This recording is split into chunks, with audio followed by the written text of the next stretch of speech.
Hello everybody, this is another episode of SC2edu. We have another long game here, so we'll be speeding this up again. We have another TvZ here. We have Void up in the top right as the red Terran player, and we have Asong down in the bottom left as the blue Zerg player, and this is on Tal'Darim Altar. And here is Buckshot.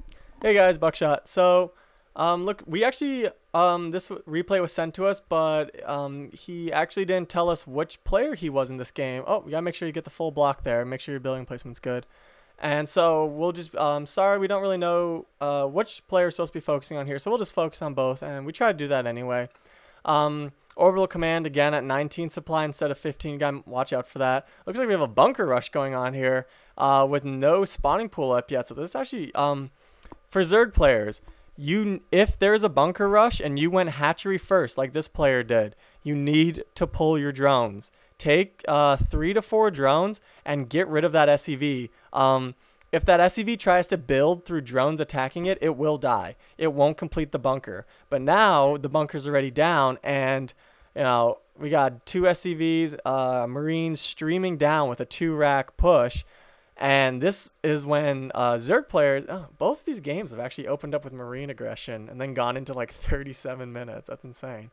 So, okay, now here come the drones way too late. These Marines will hop in that bunker and blast happily away at this hatchery. He's probably going to lose this hatchery. This is good. Put down the spine crawlers while the creep's still there. See if you can try to get the spine crawlers up before the hatchery goes down. Get these drones back mining. There's no reason just to leave them there. Make sure you stay on top of your inject larva. And see, this is what you want to do. Take out that SCV. Make him work for his bunkers. Try to keep as few bunkers on the field as possible. Now, if you notice, he just used his Zerglings to snipe the SCV. There's no reason. Drones actually do the same damage as a Zergling. They just attack slower. So don't think of your drones as just harvesters in this situation. You can use your drones to attack. And there's actually SCV in this bunker. You should put the Marines in the bunker. Yeah, so if I was in the Zerg player's position right now, first of all, he does need to have these drones mining. They're just circling around doing nothing. Either attack with them or mine with them. Although if you attack, you're probably going to be losing. As you can see, though, these spines are now down, and spines have a ton of range. Look at them just nailing these bunkers, and the Marines. So this is very good, and he might actually save this hatchery if he's lucky. I don't know.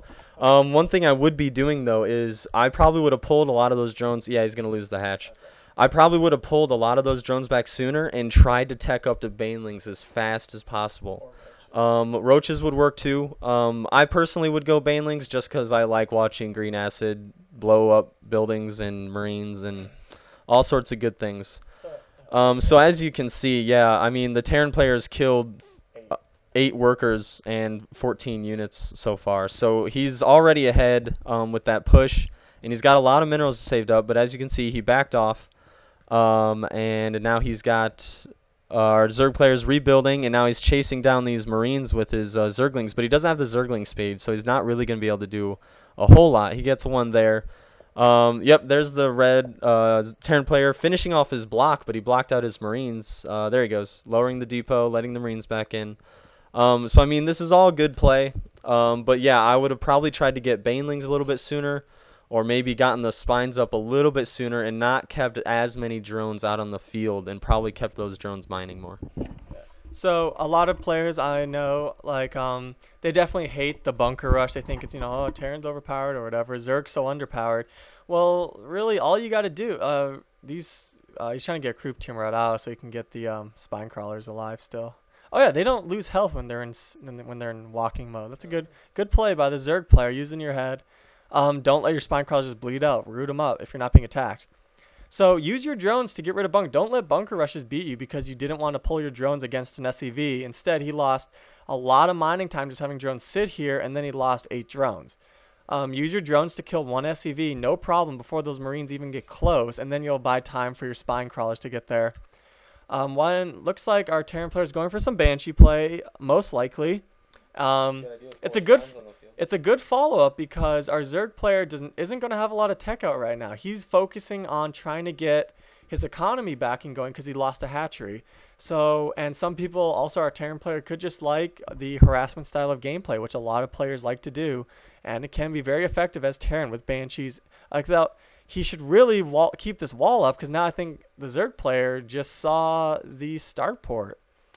He did see the starport. I don't know if he saw the add-on or not, but he can probably guess that either drops or Banshees are on the way.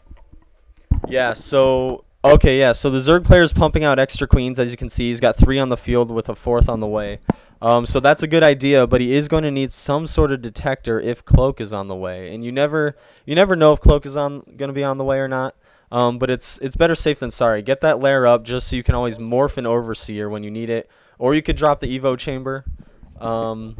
Yeah, so, I mean, it's a 35-second build time. It's pretty fast to do, and then the Spore Colony isn't that much longer. So, either way works. I personally like the Overseer just because they're more mobile. You can chase them around from base to base. That way you don't have to build 2 spores.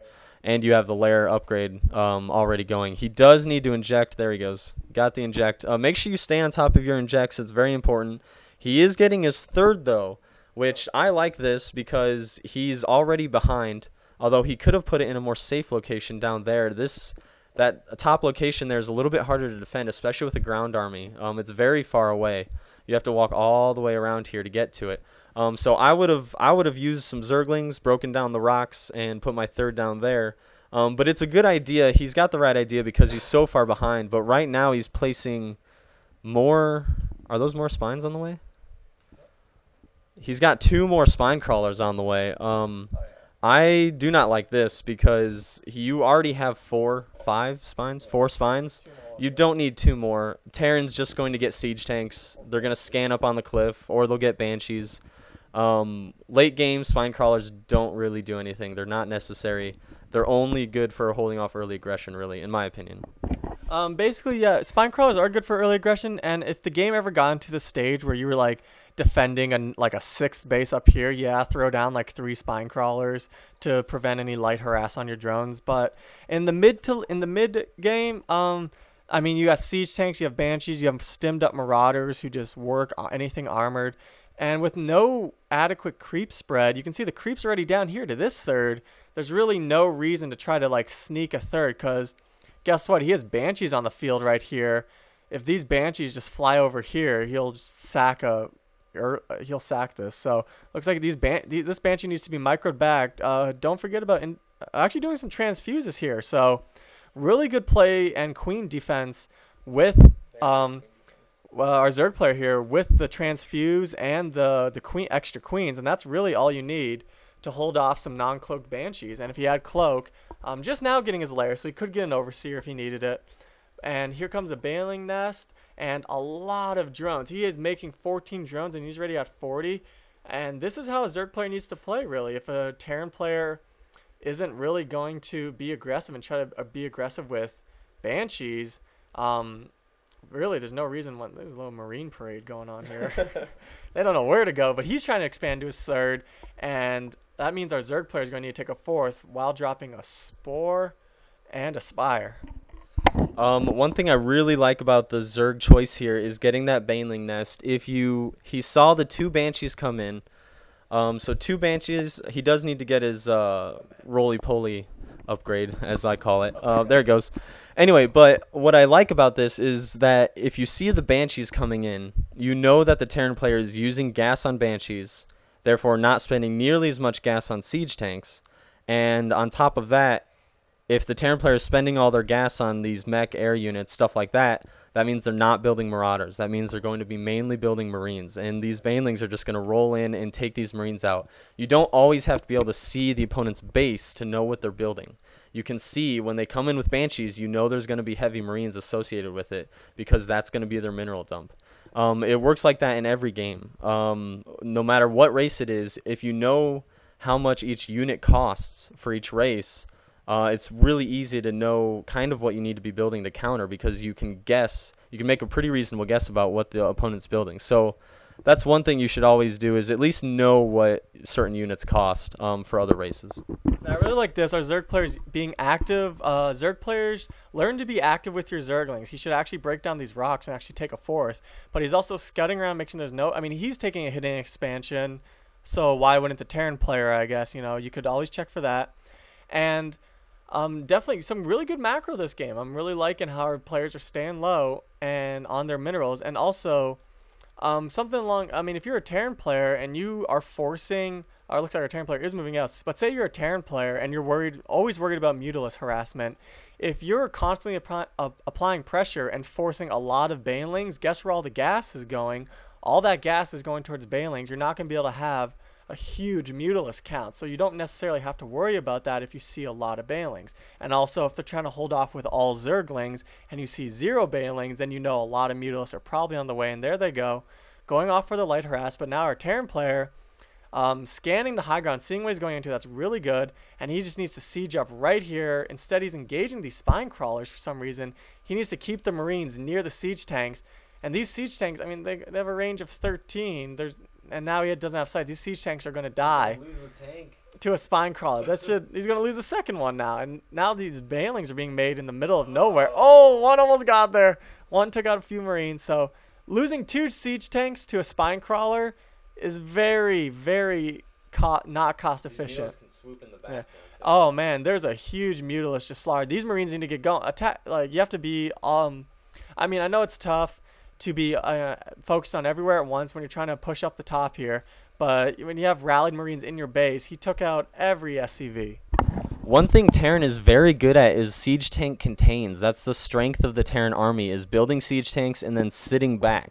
So what the Terran player needed to do here was put those siege tanks further back on the low ground, keep the Marines next to the tanks to defend them from Mutalisk, just like this, and make sure they're out of spine crawler range. And then what he can do is he can focus on continuing to macro. When the Mutalisk harass comes in and takes out every single one of his SCVs, he could have been there watching that and been on top of it. These banelings going to roll in. There goes everything. There's nothing you can do about that. Yeah, creep with Rolly. There's not enough tanks there, and those, even splitting the Marines, you were going to lose the tank anyway, which was your only hope at keeping that push alive. But if you notice, the Terran player lost a lot of SCVs to that. His third base go? His third base disappeared. I don't know. Anyway, the Terran player lost a lot of SCVs to that Mutalisk harass. He's down to 19 against 68. And the Zerg player still has this third base that the Terran player doesn't even know about. So he's mining freely from this. He needs to probably get some gas on there too. Those banelings were built in a bad spot. Build the banelings a little bit further back. Build them back at your base, like right here where these